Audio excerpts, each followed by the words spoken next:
So you got to think to yourself, every time Kobe Bryant missed a shot in a game and was running back on defense, how was he thinking about that experience leading up to the next shot? Okay? That is the biological, evolutionary kind of utility of having memory in the first place. There's in a way that you're kind of, thinking to yourself that is not in your control. This is a very draining thing. It's going to affect your confidence, and it's going to affect your happiness going forward and your success.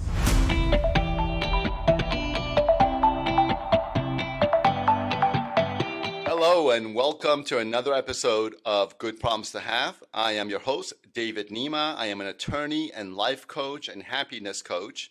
And in today's video, we are going to discuss the Kobe Bryant test for memory. Okay?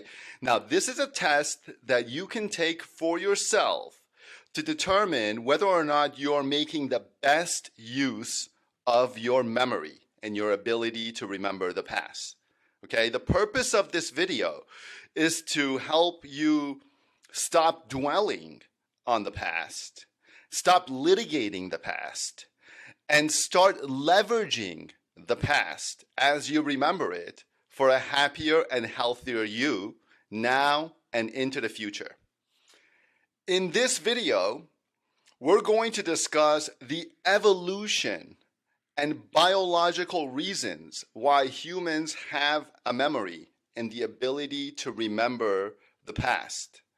Then we are going to discuss how professional athletes like Kobe Bryant and others use their memory to achieve some of the highest success in their respective fields.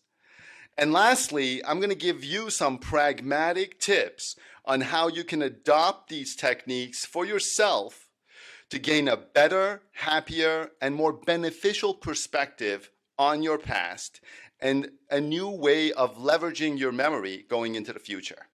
Humans have the ability to remember the past better than any other species on the planet, okay? There are a lot of smart animals on the planet, okay? And research shows that dolphins are some of the smartest animals after human beings. Other smart animals include chimpanzees, elephants, dogs, parrots, octopus. There's a lot of smart animals. In fact, most animals on the planet have some ability to remember the past, right? However, human beings have the best ability. Human beings have the best memory on the planet among any other species, okay? So we have the best memories on the planet. So let's kind of consider why that is. The reason human beings have a memory to begin with is so that they can learn from the past, not dwell on the past, okay? And let me give you a perfect example of this, okay? When a young child touches a hot stove for the first time and burns their finger, they remember the pain, right? And what does this do? This causes the child to never touch a hot stove again, right? Even without thinking, the child is likely to pull back their finger upon getting close to a hot stove because they remember. They remember the pain from that prior experience. And this serves as a learning lesson for the child to keep their hands away from a hot stove. We all are well aware of this example, okay? What the child does not do is 2 days or 2 years later dwell on the past, right? What the child doesn't do is blame themselves for touching a hot stone and kind of holding on to this memory of burning their finger and kind of complaining about it and just remembering it for no reason. There is no utility in kind of litigating the past, the what ifs and only if I could go back and stuff like that. You touched the hot stove, you learned your lesson, and you move on. In fact, a lot of times a lesson like that is a valuable lesson, is a benefit, because it has prevented the child from much greater danger in the future, through that learning experience. So the child is using their memory correctly by learning from the past, not dwelling on the past, not blaming themselves or others for that unwelcome experience of getting burnt. So that is the biological reason why the child can even remember that this happened. Okay? That's the reason that we have a memory, so that we can learn from the past and avoid unfortunate or undesired circumstances in the future. That's the primary and only reason why we have a memory. It is not to litigate the past. It is not to go back to the past and blame yourself or blame others for something that happened.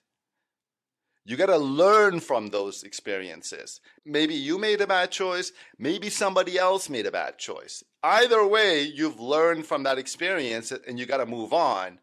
And this is what I call having selective memory. Okay?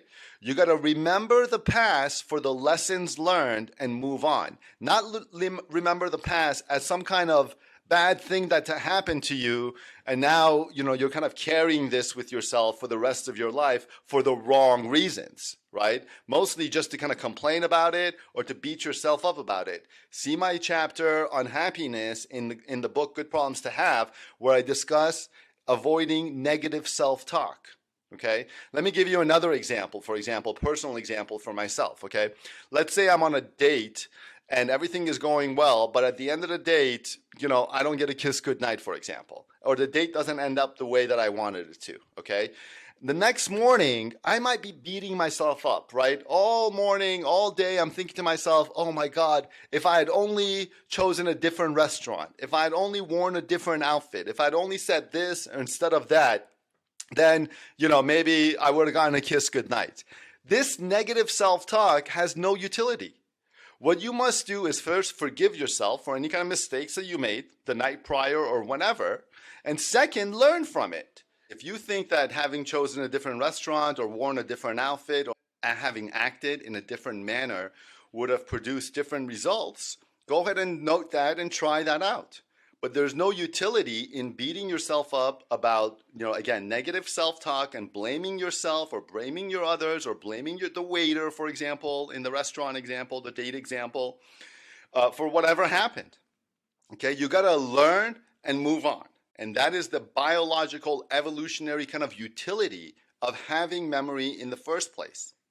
Okay, now let's talk about how real life examples of professional athletes like Kobe Bryant and how they use this memory technique to achieve great success.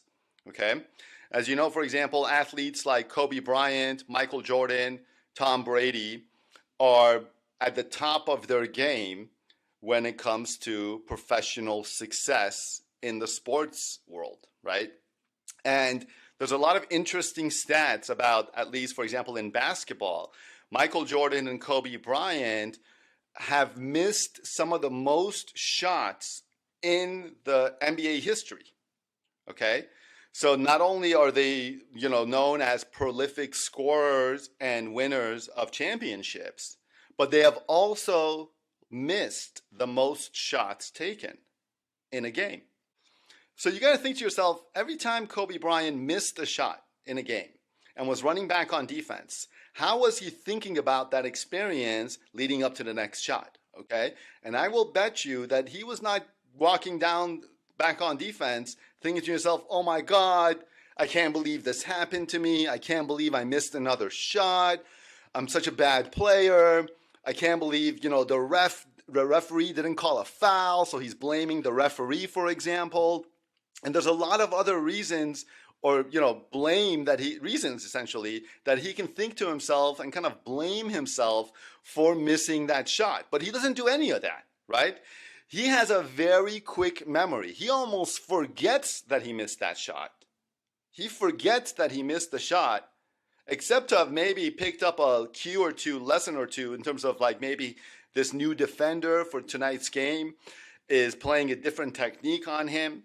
So now Kobe Bryant has to adjust, for example, for the next shot, right? He knows that if for the next shot coming up, he needs to adjust based on the experience that he learned the lessons that he learned in that prior experience of missing a shot, right? But otherwise, he can miss 10 shots in a row and he'll still come back down the court and fire that 11th shot like he's the best player in the world.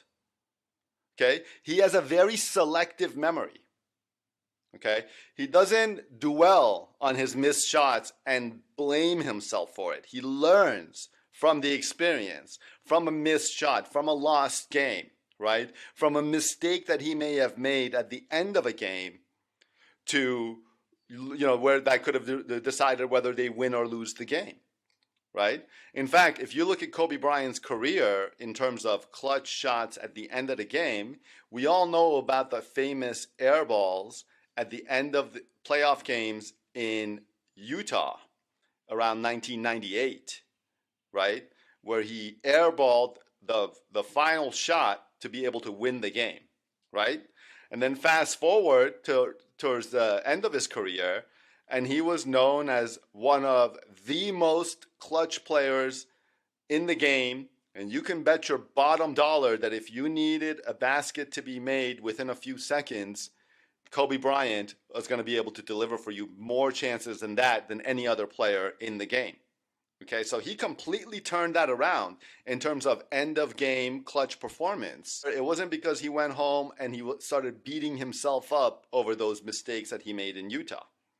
Okay, he learned from the mistakes and then he moved on. And that's what you should do as well. Michael Jordan, same exact thing. Tom Brady, same exact thing. Everybody has a lot of misses, a lot of mistakes. And there's no utility to remembering those mistakes except for learning a lesson from them and then moving on. So you have the ability to selectively remember your past. And when it comes to mistakes or bad things that may have happened that you would like to otherwise change, of course you can't change the past. The only thing you can do is learn from those mistakes. Now here's some pragmatic examples for you, for example. Let's say, for example, you entered into a lease with your roommate, right? And your roommate stopped paying the rent, and now you have bad credit as a result of it, right? Now, of course, you can blame the roommate and say, if it wasn't only for my roommate not paying rent, I wouldn't be in this circumstance, right? You can also blame yourself and say, you know what? I should have known that my roommate is gonna not pay the rent and that I'm gonna get kicked out of my lease, and then I'm gonna have bad credit as a result. So you can blame a variety of factors. You can even blame the market and say, if it wasn't for the bad economy, my roommate would have had a job, or I would have had extra income, we would have been able to pay rent, and then we would have been in this debacle. You can essentially, and you should kind of analyze and try to figure out what is it that happened that led to you being in this circumstance, right? And then obviously not do it again, right? Just like the child will not touch a hot stove again. The child has learned his lesson and is pulling his hand away on the next event of touching a hot stone.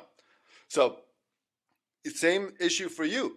If you got into a bad contract and now you have bad credit as a result of it, yes, you can sit home and dwell and blame others for everything bad that happened to you, or you can have selective memory, focus on the good things in your life and your good capabilities and all the good decisions that you've made, in addition to lessons learned from unfortunate experiences, and move on. And this is the best utility of human memory.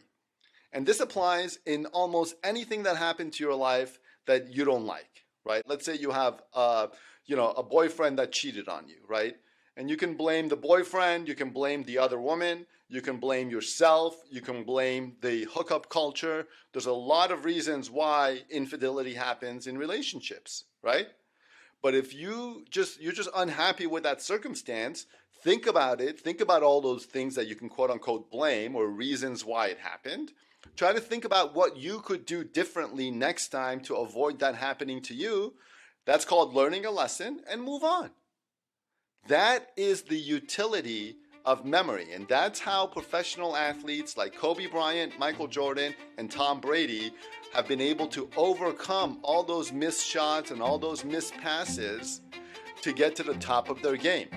In fact, probably one of the key differentiating factors between the very top of the sports world and other athletes is not physical traits, but it's mental, and it's called confidence, right? And this is kind of the other side of the same coin, which is their confidence going into the next shot versus having beat themselves up after having missed a shot, right? It's a tremendously draining thing when you are engaging in negative self-talk or litigating the past and blaming others in a way that you're kind of, thinking to yourself that is not in your control. This is a very draining thing. It's going to affect your confidence, and it's going to affect your happiness going forward and your success. So my advice to you is to have selective memory, learn from the past, and otherwise forget it. Focus on the positive things that have happened in your life in terms of the past. You remember those too as well, and move on. Thank you all for listening. This has been a quick video on the Kobe Bryant test for memory. I am your host, David Nima, author of the book, Good Problems to Have, The Anatomy of Contemporary Happiness. Make sure to pick up a copy on Amazon, and I will see you guys in the next video.